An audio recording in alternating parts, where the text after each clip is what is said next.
안녕하세요. 예수비전 성결교회 안희한 목사입니다. 좌파 연예인들의 명단을 공개했었잖아요. 사실 새로울 건 없어요. 이미 다 알려져 있습니다. 그런데 아직 모르는 사람들이고 속아 넘어가는 사람들이 많기 때문에 그런 분들을 위해서 다시 한번 이야기를 끄집어낸 것 뿐입니다. 근데 연예인들이 인기가 좋다 보니까 좋아하는 사람들이 많이 있잖아요. 그러다 보니까 난리가 났어요. 공격이 많이 발생을 합니다. 대다수는 고맙다는 인사입니다. 몰랐는데 알려줘서 너무 도움이 많이 된다. 명단을 차라리 이렇게 글로 써서 그것도 좀 올려달라. 이런 것들이 압도적으로 많기는 해요. 근데 그 중에는요, 공격적인 내용들이 있는데 그 공격적인 내용을 올린 분들이 놀랍게도 기독교인들이라는 거예요. 그리고 그게 왜 문제인지 좀 알릴 필요가 있겠다 생각이 들었습니다. KKK리라는 분이 이렇게 댓글을 다셨어요. 인자는 머리 들 것 없다고 말씀하셨던 예수님의 삶, 자신의 것을 모두 팔아 나눔을 실천하는 초대교회 공동체의 삶이 원시 공산주의, 즉 좌파 같은 삶이었는데 좌파 타령하시는 분들은 성경대로 주님의 뜻대로 안 사시나 보네요. 주님 안에서 자기 부인의 삶을 살아야 하실 분들이 좌파냐 우파냐 편가르기 하고 좌파 연예인 색출한다고 이런 식으로 하는 행동이 자체 복음을 망치는 일에 앞장서시는 모습으로 보여 안쓰럽습니다. 이분도 아주 헷갈리고 있는 거예요. 좌파, 공산주의, 예수님의 삶을 그렇게 연결을 하면 절대로 안 됩니다. 그 다음에 초대교회의 모습을 그렇게 연결하면 절대로 안 됩니다. 좌파, 공산주의와 초대교회는 근본이 달라요. 여러분, 좌파, 공산주의는요, 빼앗는 겁니다. 빼앗아서 강제로 분할하는 거예요. 근데 초대교회는요, 자발적으로 내놓는 겁니다. 사도행전 2장 43절입니다. 사람마다 두려워하는데 사도들로 말미암아 기사와 표적이 많이 나타나니 믿는 사람이 다 함께 있어 모든 물건을 서로 통용하고 또 재산과 소유를 팔아 각 사람의 필요를 따라 나누어 주며. 사도들이 시킨 게 아니에요. 정치 권력이 시키는 게 아니에요. 사도행전 4장 32절 믿는 무리가 한 마음과 한 뜻이 되어 모든 물건을 서로 통용하고 자기 재물을 조금도 자기 것이라 하는 이가 하나도 없더라.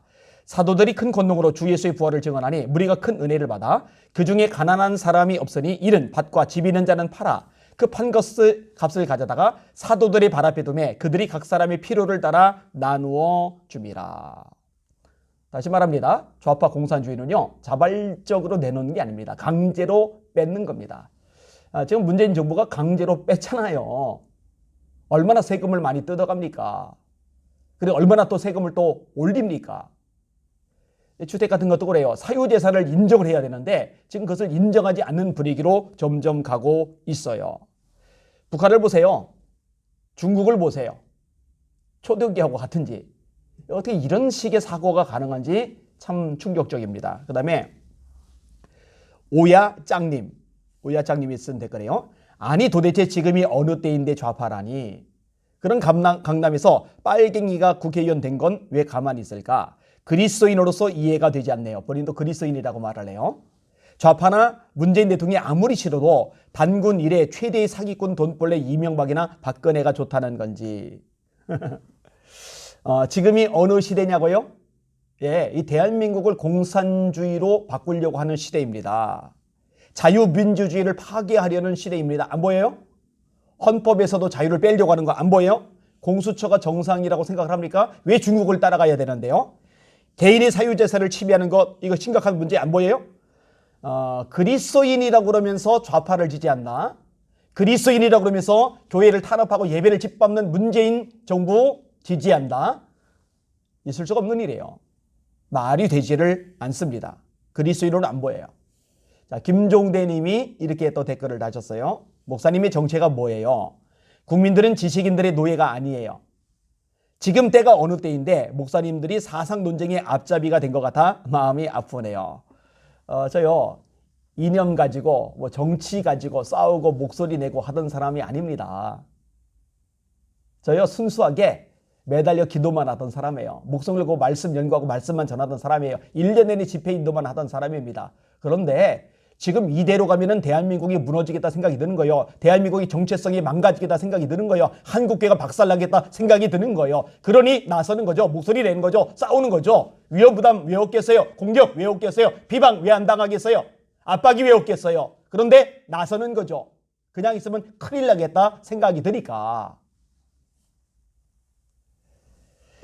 지금이 어느 때인데 나라가 망해가도 잠잠히 있는 사람들 때문에 저는 마음이 안쓰러워요.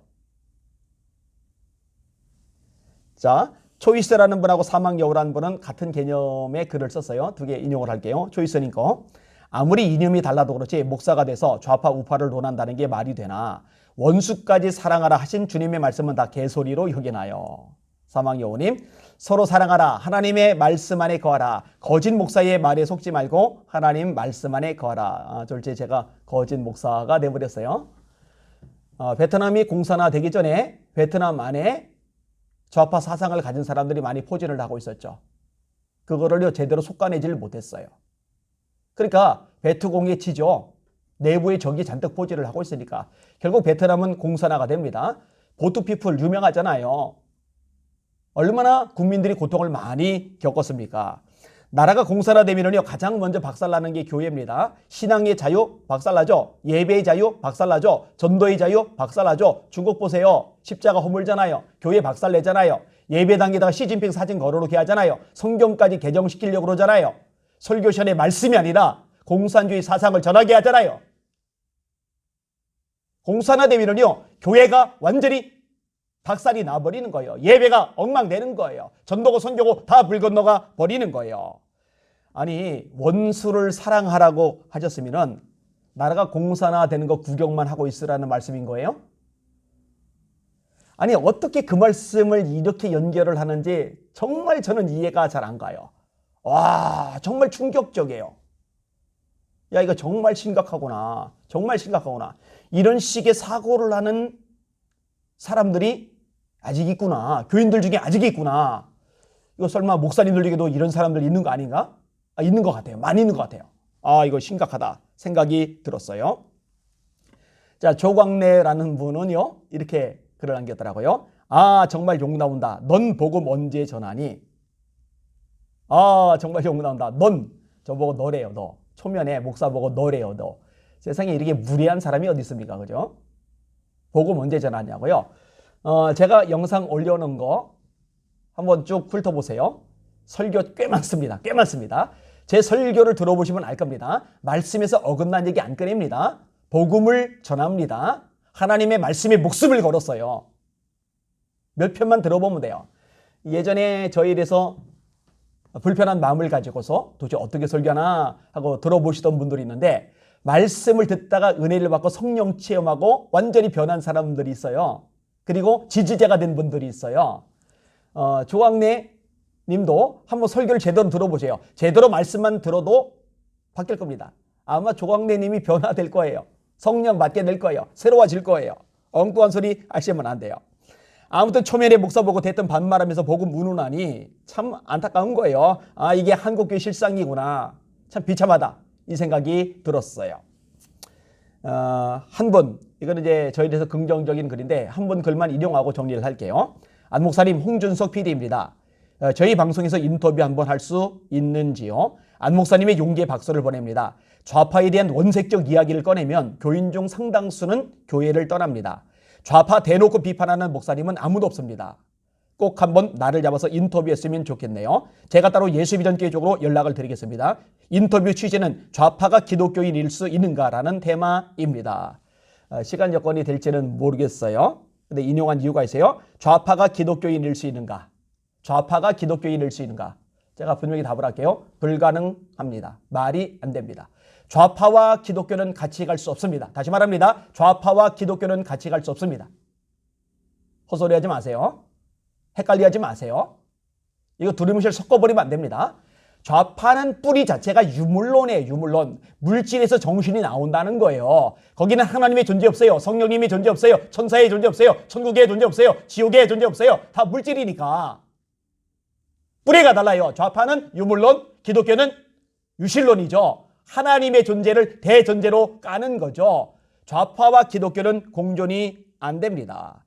근데 좌파에 대해서 아주 세게, 아주 제대로 비판하고 가르쳐야 되는데 이거를 못한다라고 그 PD님이 말씀하시는데 그게 지금 한국교회의 비극을 가져온 요인 중에 하나죠. 목사님들이 제대로 가르치셨어야 돼요. 제대로 정보를 제공했어야 돼요. 이 좌파가 절대로 성경과 다르다는 거, 좌파가 절대로 기독교와 공존할 수 없다는 거, 이거를 제대로만 심어주었으면 이렇게 교인들이 왔다 갔다 하지 않았을 거예요. 이렇게 교인들이 엉뚱한 소리, 헛소리 하지 않았을 거예요. 안타깝죠? 설사 떠날 때 떠나더라도 제대로 가르쳐야죠. 교인들 떠날까 봐 겁이 나서 말씀대로 안 전하면, 있는 그대로 안 전하면 싹군이죠. 교인들 떠날까 겁이 나서 하나님의 말씀을 개조하고 변조시키고 말씀에 물 타면 그게 거짓 선지자죠. 사람들이 듣기 좋아하는 메시지가 아니라 하나님의 말씀인 성경에서 가르치는 메시지를 있는 그대로 전하는 게 진짜 목회자이죠. 이제라도 바로 알리고 바로 가르쳐야 됩니다. 그렇게 되도록 한국교회 강단이 그렇게 살아나도록 기도해 주시기를 주님의 이름으로 부탁을 드립니다. 이제 내일은 주일입니다. 저희 교회가 이번 주일도 강제 폐쇄 기간이에요. 지금 3주째. 와. 그런데요. 그럼에도 불구하고 온 마음을 다해, 온 뜻을 다해, 전력 다해 하나님을 찬양하면서 예배할 겁니다. 사랑하는 시청자 여러분, 주님이 받으실 만한 산예배, 신령과 진정의 예배를 드리시는 복된 주일 되시기를 예수님의 이름으로 축복합니다. 두려워 마세요. 주눅 들지 마세요. 맥받이지 마세요. 하나님 살아계십니다. 여전히 역사와 만물, 온 땅의 주인은 하나님 뿐이십니다. 그분이 반드시 도와주시고 역사하시고 바로잡아 주시고 승리하게 하실 겁니다. 예수 이름으로 우리는 이미 승리하였습니다. 세상에서 너희가 환난을 당하나 담대하라. 내가 세상을 이겼노라. 세상에서 너희가 환난을 당하나 담대하라. 내가 세상을 이겼노라. 할렐루야.